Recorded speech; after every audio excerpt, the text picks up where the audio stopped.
Okay, so with this problem right here, to get rid of the fractions, we want to look for a common denominator because, and this is the reason behind it, fractions are division. So this is saying divide by 10. This is saying divide by 15. And so to get rid of division, we do the opposite, which is multiplication. So we could multiply everything by 10, and that would get rid of this one.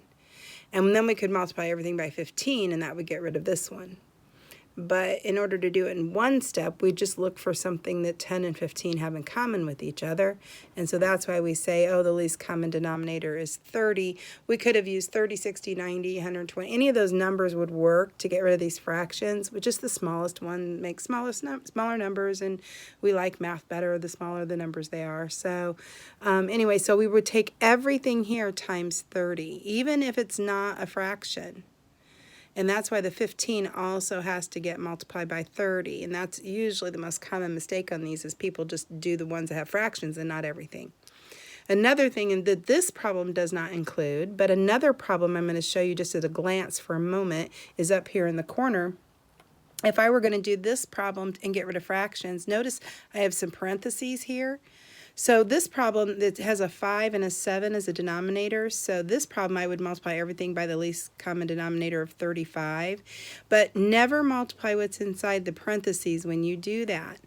Everything except for that. So like this 4 is a whole number, it would get multiplied by 35. So just a little side note there for future problems.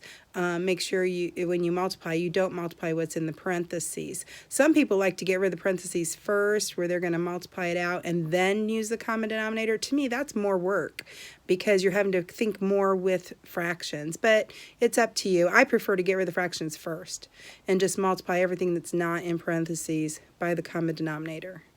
And then I have all whole numbers to work with. But back to the original problem here. Excuse me. So we're going to take all of these things multiplied by 30.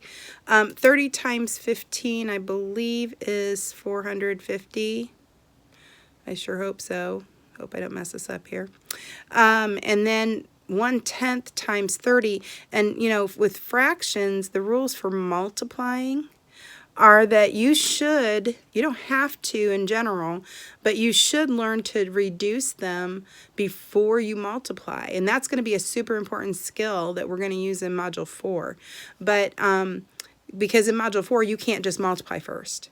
You will not get the answer you need. You have to go ahead and reduce it first. And reducing means looking at anything on top with anything on the bottom and saying, hey, you know, do these have anything in common that I can divide by? And you want to use the largest thing, because like 30 and 10 can both be divided by 2, but that's not the biggest number they have in common. So they both can be divided by 10. 10 divided by 10 is 1. And 30 divided by 10 is 3. So now we've really shrunk up our numbers for the math. And what we get now, when we multiply fractions, we multiply straight across the top and straight across the bottom. So it's 1x times 3 and 1 times 1. Well, anything over 1, this is saying 3x divided by 1. Anything divided by 1 is just itself. So when we take this item right here and we multiply by 30, we get 3x. So this is minus 3x. And then 1/15 times 30. Well, we are going to go ahead, and 15 is in common to both of these. 15 divided by 15 is 1. 30 divided by 15 is 2. So now we have 1x times 2 and 1 times 1. And so we end up getting a 2x over here. So now that we have it in this stage, now we can do our normal steps for solving for x.